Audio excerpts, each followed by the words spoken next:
لحظه تفریح. در همه پولیس های میهن من عشق می روید، محبت می شکوفد. در همه پولیس های میهن من خنده می کورند مردم، خنده می کورند خنده. لحظه تفریح. حجب و متایبه، طنز و لطفای نمکین و تند و ذوق، بخش شوخی و خوشگویی از خانه ایجاد شاعری شیرین کلام اشور سفر در لحظه تفریح از رادیوی فرهنگ با هنرمند خلقی تاجیکستان نصرالدین نوریدین. دوروی اشتها.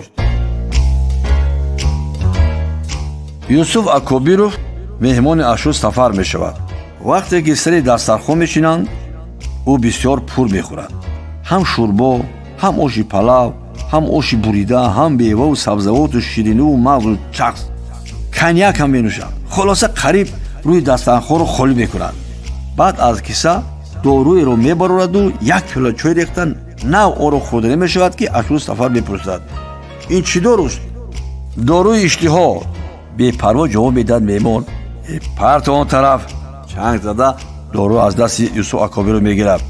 جای دیگر نیافتگی دارو اشتیات رو در خانه من میخوری. به این هم در دسترخوان چیزی نماند. بگوی همان روز اشور سفر و یوسف اکوبیروف خانه دوستی دیرینشان دیرکتر سوخوز بولیونی نوحه دنقره رحیم شریف رو میروند. دیرکتر ضیافت می اورویت شاهانه. اشور سفر دسترخوان پرنوز نعمت را دیده به یوسف اکوبیروف میگوید انا این جای دوری اشتهایت هر قدر که خواهی خور. لحظه تفریح. در همه پولیس های میهن من عشق می روید، محبت می شکوفد.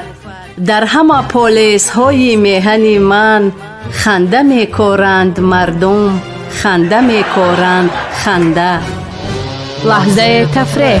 حجب و متایبه، طنز و لطفای نمکین و تند و ذوق، بخش شوخی و خوشگویی از خانه ایجاد شاعری شیرین کلام اشور سفر در لحظه تفریح از رادیوی فرهنگ با هنرمند خلقی تاجیکستان نصرالدین نوریدین.